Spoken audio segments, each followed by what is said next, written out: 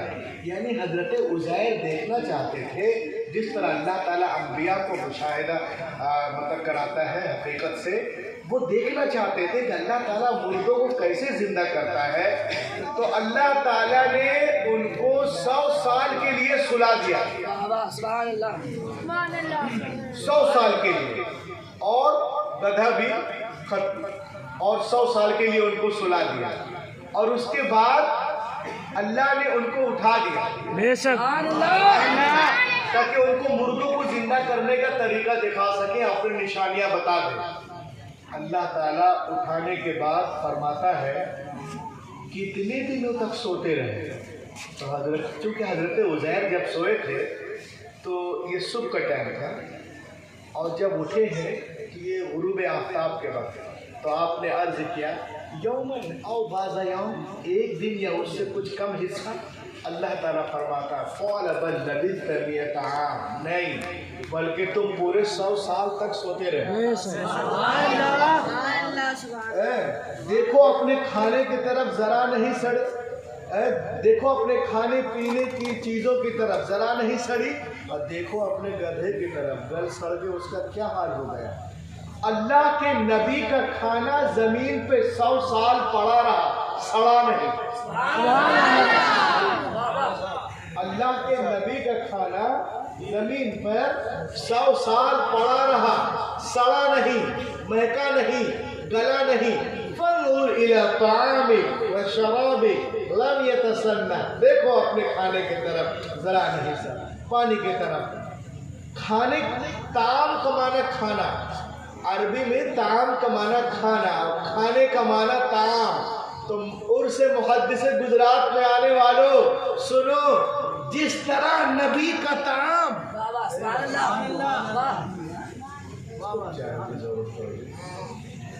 पिलाइए पिलाइए पिलाइए।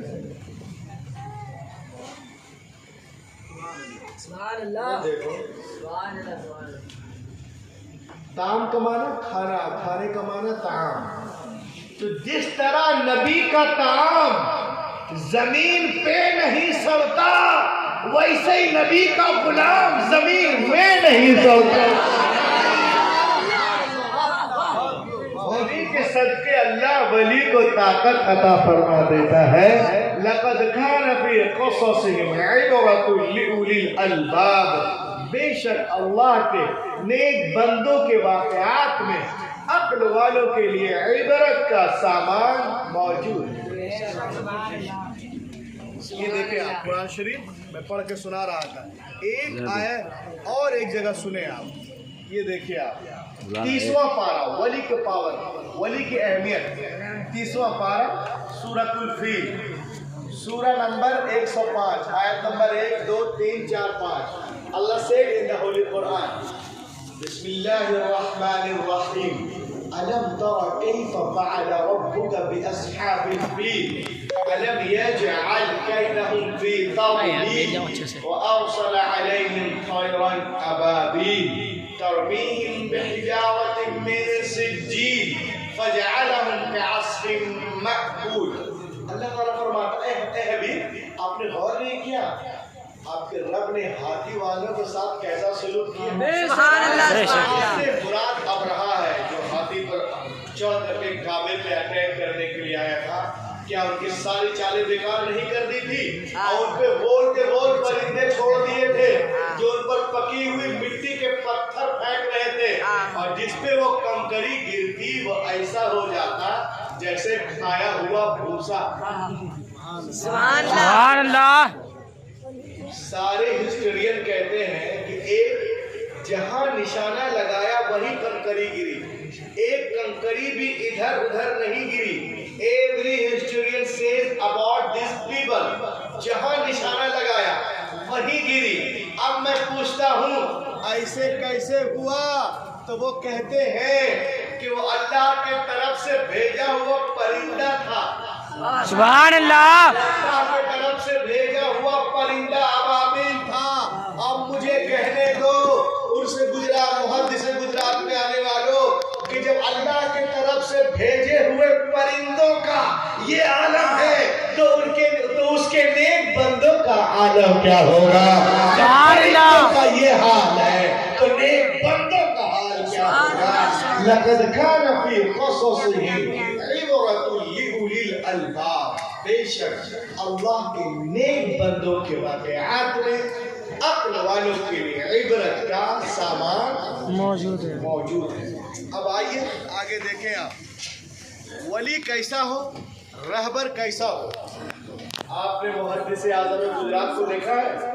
कितने लोगों ने देखा? रहबर कैसा हो, पेशवा कैसा हो? तो मैं आपको कुरान से बताता हूँ।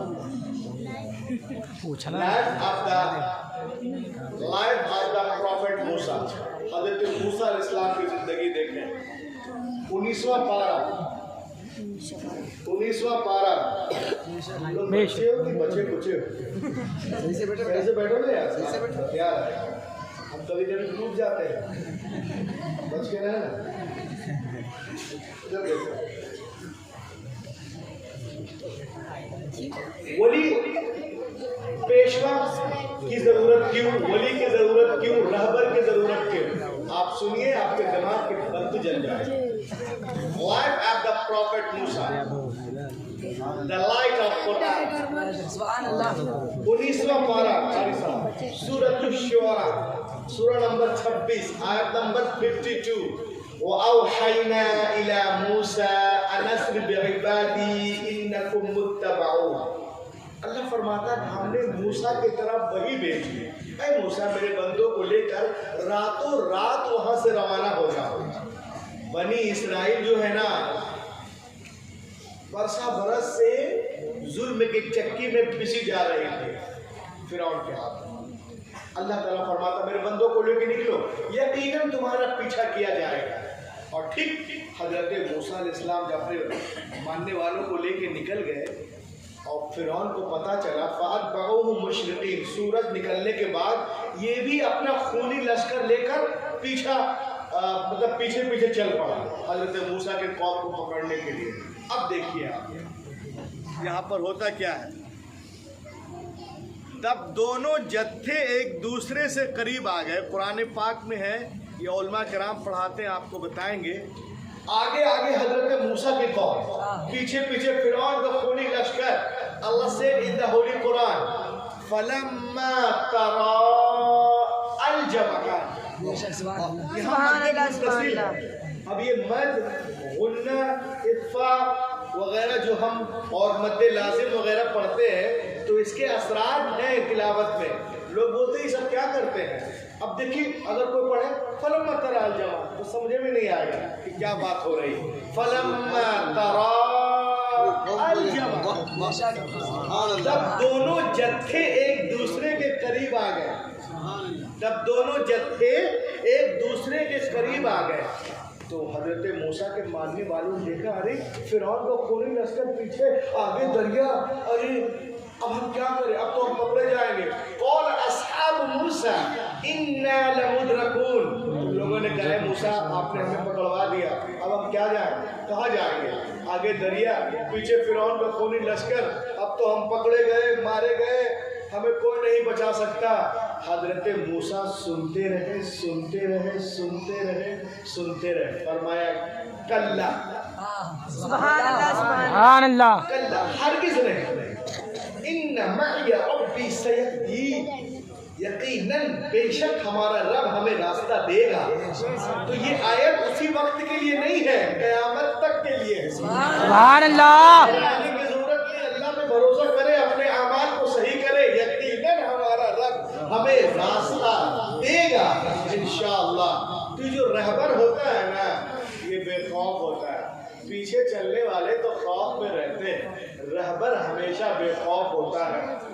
अब आगे क्या हुआ? आगे दरिया, पीछे फिरौन का खूनी लश्कर।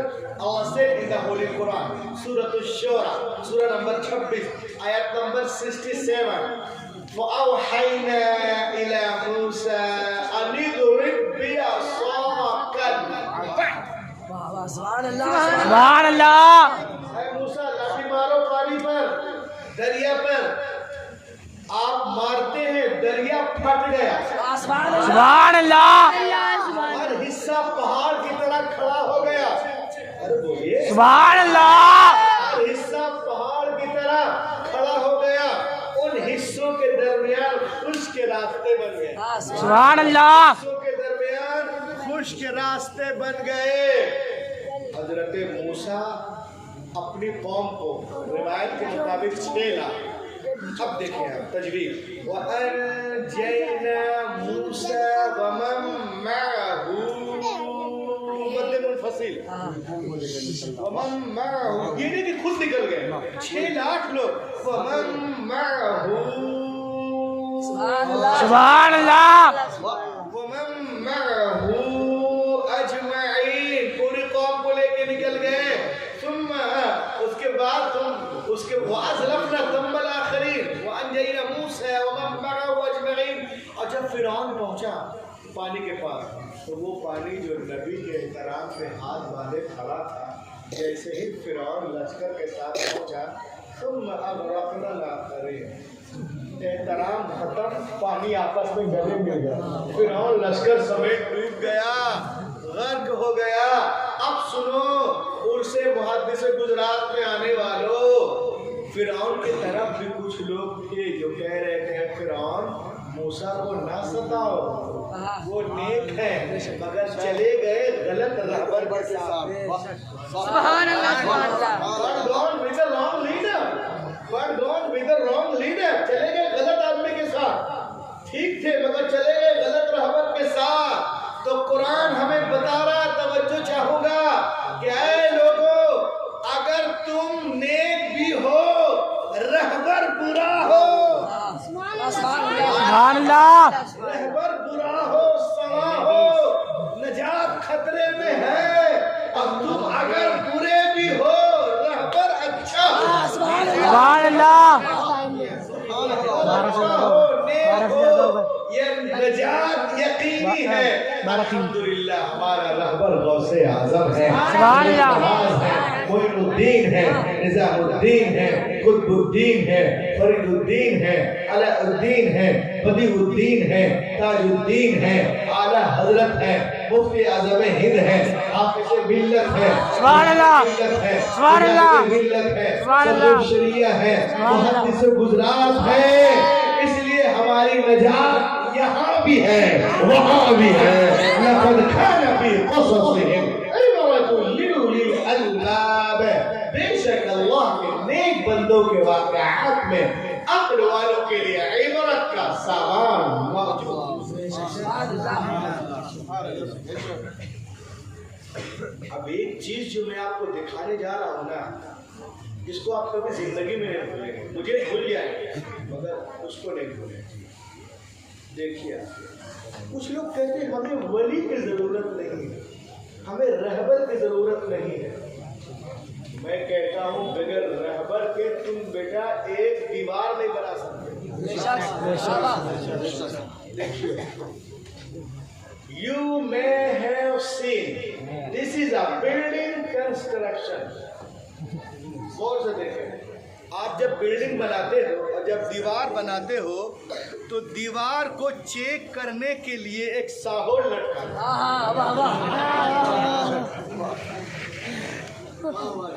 ये मकान बनाने में रहबर,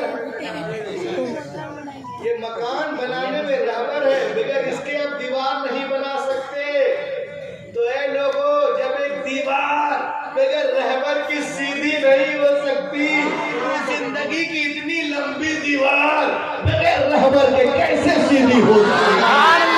हमें रहबर की जरूरत है और अल्लाह का करम है, हमारा रहबर मुहद्दिस है।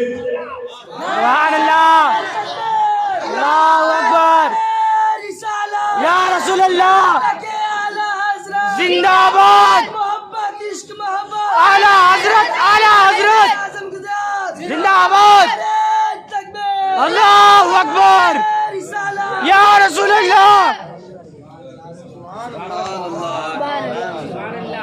आप देखें, आप कुछ बोलते हैं हमें रहबर की जरूरत नहीं है। मैंने कहा बगैर रहबर के एक कदम नहीं चल सकते, एक वर्ड नहीं पढ़ सकते। आप बोलोगे कैसे?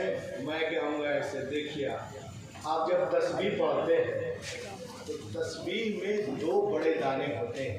He is called इमाम। ये तस्बीह में रहबर है। हम शुरू किए सुभान अल्लाह, सुभान अल्लाह, सुभान अल्लाह, सुभान अल्लाह, सुभान अल्लाह, सुभान अल्लाह, सुभान अल्लाह। यहाँ पहुँच गए, हम समझ गए। You have the stop. अब यहाँ से तस्बीह चेक करते हैं। अल्हम्दुलिल्लाह, अल्हम्दुलिल्लाह, अल्हम्दुलिल्लाह, अल्हम्दुलिल्लाह, ये पहुँच गए। You have the stop. तो ये तस्बीह में रहबर है। हैरत की बात है, रब्बे कायनात के तरफ से देखिए क्या इंतजाम है कि अल्लाह ताला एक तस्बीह को भी बगैर रहबर के नहीं छोड़ता। ऐ लोगों, जब एक तस्बीह बगैर रहबर के पूरी नहीं हो सकती तो जिंदगी की इतनी लंबी जिंदगी की इतनी बड़ी तस्बीह बगैर रहबर के कैसे पूरी हो सकती है? हमें रहबर की जरूरत है और अल्लाह का करम है, हमारा रहबर गरीब के बोले सुभान अल्लाह। समझ में आ रही है ना? आनी चाहिए। अब एक चीज मैं आपको दिखा दूं। सुभान अल्लाह,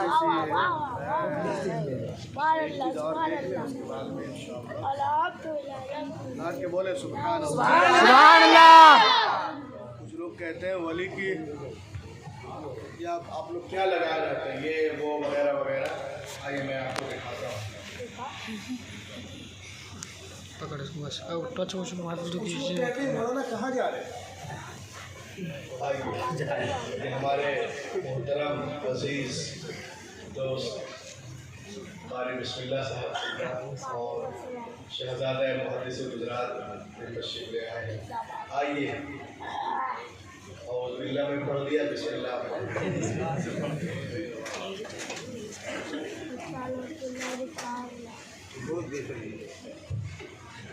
के बोले सुभान अल्लाह। कुछ लोग कहते हैं कहाँ जा रहे हो मियाँ, ऐसे लोग कहाँ मजार, तो वहाँ क्या, वहाँ तो मिट्टी है। मैंने कहा नालायक, तुम मिट्टी को देखते हो, हम मुहद्दिस आज़म गुजरात के मानने वाले हैं, हम मिट्टी में देखते हैं। सुभान अल्लाह। तुम मिट्टी को देखते हो, हम मिट्टी में देखते हैं। मिट्टी को देखना और है, मिट्टी में देखना और है। सुभान अल्लाह, सुभान अल्लाह, सुभान अल्लाह। देखिए नाक लग रही है इधर, नाक बेटा नाक मार लिया है। पीछे चले जाओ। बैठो बैठो, बस थोड़ी देर बैठो, नहीं तो सबको भगा दूंगा। एक साहब आएंगे, दुआ देंगे, जल्दी जवान हो जाओगे, जमीन हो जाओगे, शादी वादी हो जाएगी इंशाअल्लाह। ये देखिए आप, तो लोग कहते हैं कहाँ जा रहे हैं? भैया जाइए, वहाँ जरूर जाइए, मगर जाने का क्या तरीका है?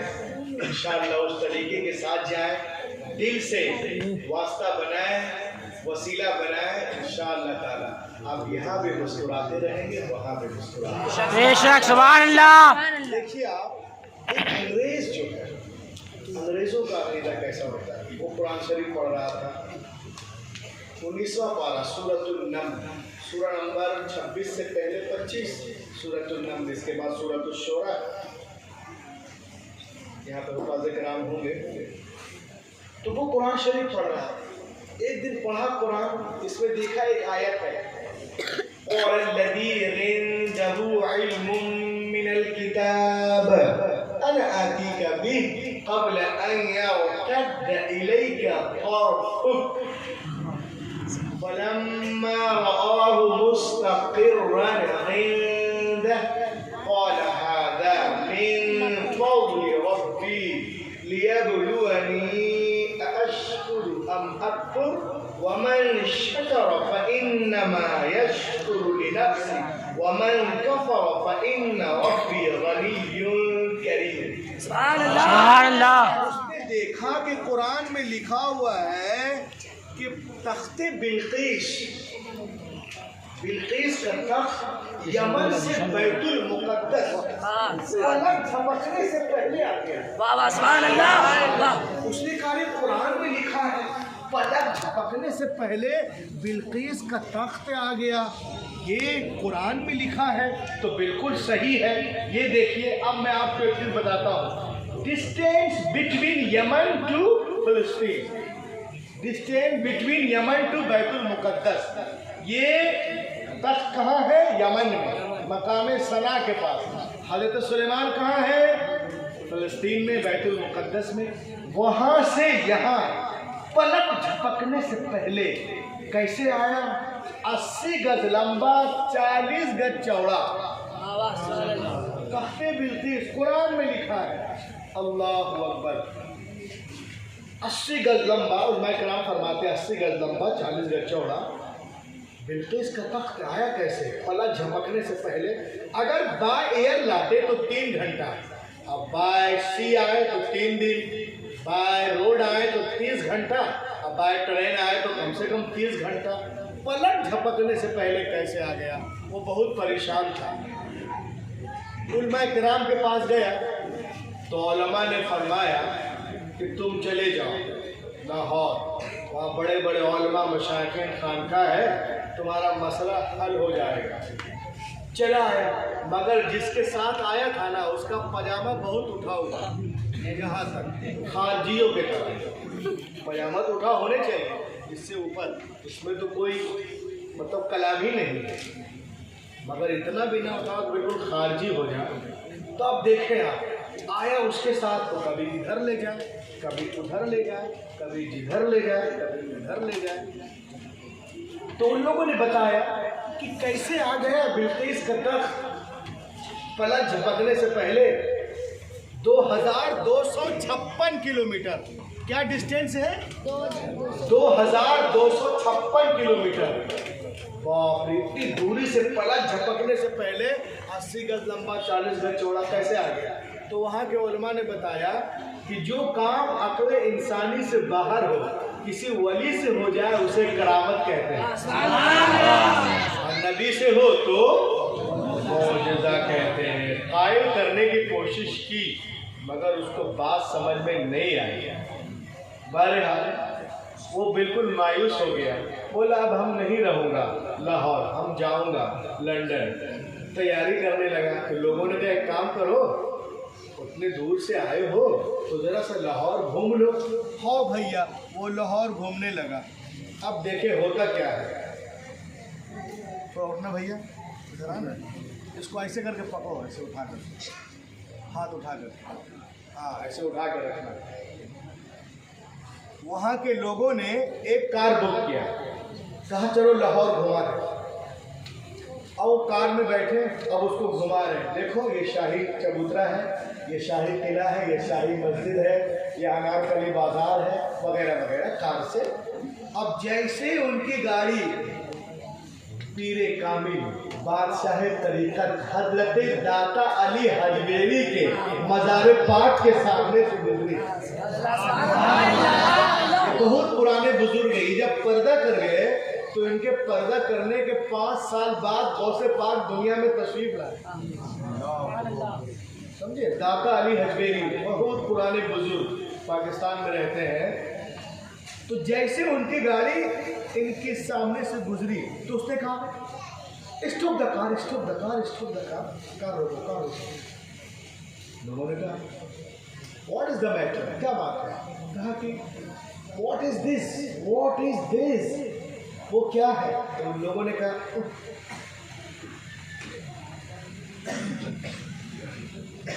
कुछ नहीं, ऐसे ही है। Stop the car, stop the car please, I will definitely go, take me there, मैं वहां जरूर जाऊंगा, मुझे वहां ले चलो। वो क्या है? गाड़ी रोको। गाड़ी रुकी। कहा कि रोको क्यों? कहा मुझे यहाँ से ऐसी खुशबू मिल रही है, ऐसी खुशबू मैंने कभी सूंघी ही नहीं।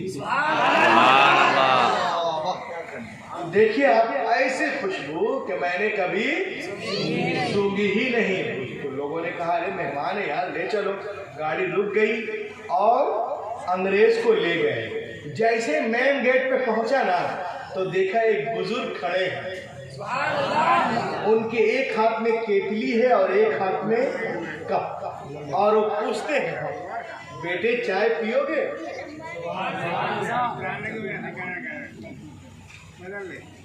आपका ध्यान किधर है? आपका हीरो इधर है। जैसे ही मेन गेट पे पहुंचे तो एक बुजुर्ग खड़े हैं, पूछ रहे बेटा चाय पियोगे? उन्होंने कहा जी। तो चाय ढाल के कप में दिए। जैसे ही कप को अंग्रेज ने पकड़ा ना, बेहोश हो गया, बेहोश हो गया, गिर गया वहीं पर। चारों तरफ भगदड़ मच गई। अरे अच्छा खासा था बेचारा, क्या हुआ? पानी के छिट्टे उट्टे मारे गए। होश में आया तो उसने कहा कि जिसने मुझे चाय सर्व की थी, पेश की थी, वो बंदा कहाँ है? बंदा तो देखा वहां तो कोई है ही नहीं, है ही नहीं है कोई। तो लोगों ने कहा क्या हुआ? बोला ये न पूछ क्या हुआ, ये पूछ क्या नहीं हुआ। कहा क्या मतलब? कहा साफ साफ बोलोगे तब तो। कहा सुनो, जिस सवाल के जवाब के लिए मैं लंदन, अमेरिका, फ्रांस, कनाडा 7 साल से चक्कर लगा रहा, लाहौर पहुंचा, कराची गया, जो जवाब कहीं नहीं मिला वो जवाब मुझे दाता के दरबार से मिल गया, वली के दियार से मिल गया, दाता अली हजवेरी के दरबार से मिल गया। उन लोगों ने कहा कैसे मिला? तो उसने कहा मेरे हाथ में ये देख रहे हो, ये कप, मेरे हाथ में ये कप देख रहे हो? वो कप पकड़ के बेहोश हुआ था। कहा मेरे हाथ में ये कप देख रहे हो? कहा हाँ। कहा ये वही कप है जिसमें बैठकर मैं रोजाना अपने घर लंदन में सुबह सुबह कॉफी पीता था। हजरत ने उसी कप में मुझे चाय पेश करके जवाब दे दिया कि जिस तरह से ये कप लंदन से लाहौर आया है ना, वैसे ही तख्ते बिल्किस भी यमन से बैतुल मुक़द्दस आया।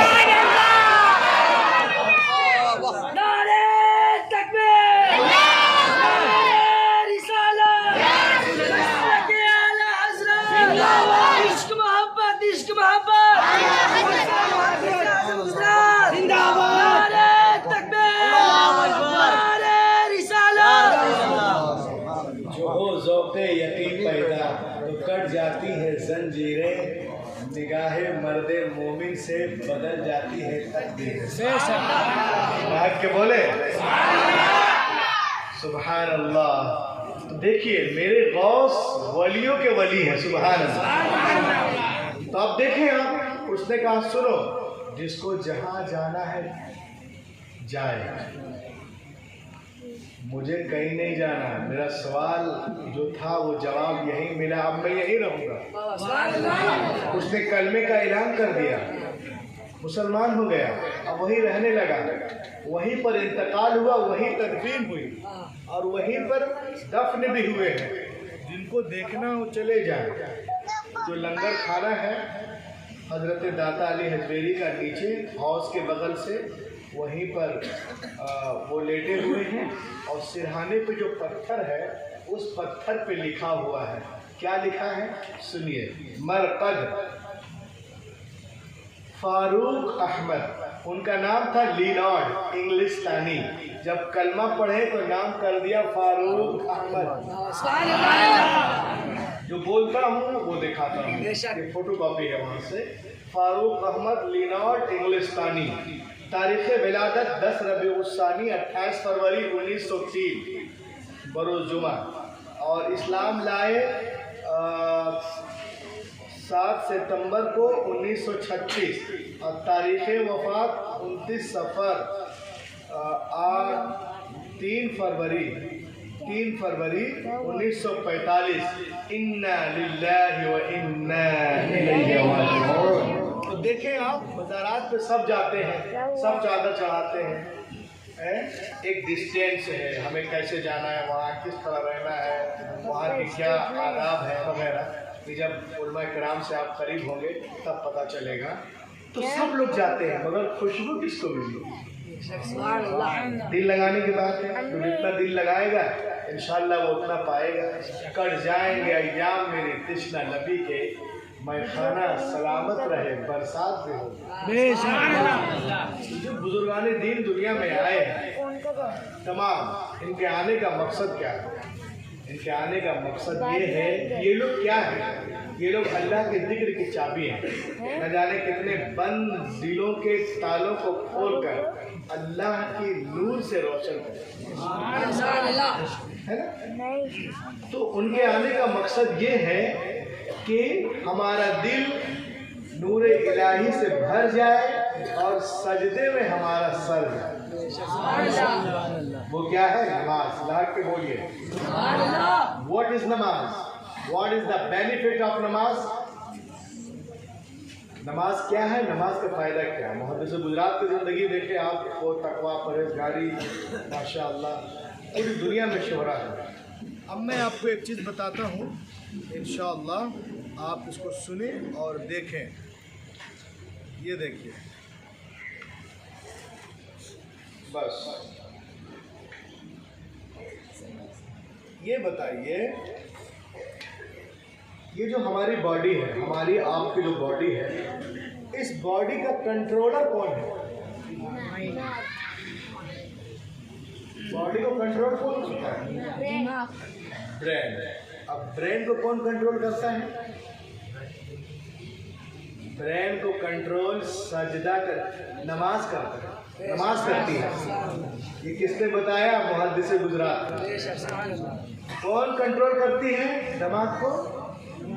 नमाज। और नमाज में सबसे अहम क्या है? सजदा। और सजदे में बंदा किसके करीब होता है? अपने रब के। तो जिसको मिल गया रब, उसको मिल गया सब।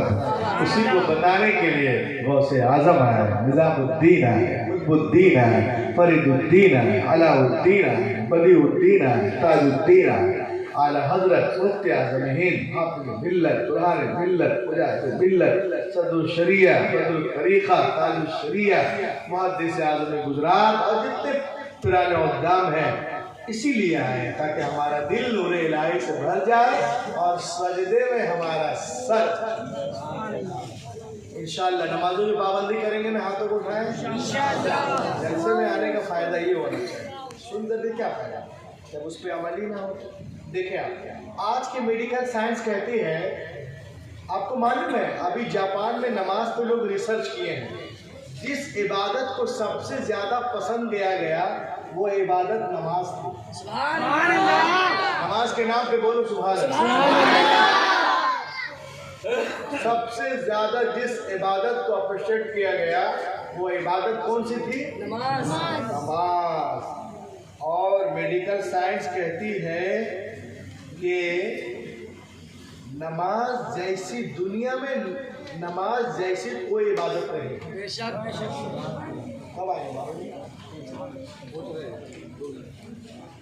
दुनिया में के बोलो दुनिया में नमाज जैसी कोई इबादत नहीं। खुदा की कसम ये आसमानी तोहफा है जिसमें 280 बीमारियों का इलाज है। और हैरत की बात है सिर्फ सजदे में 80 बीमारियों का इलाज है। सजदे में 80 बीमारियों का इलाज है। सुभान अल्लाह। आप देखें ये इलाज कैसे सजदे में।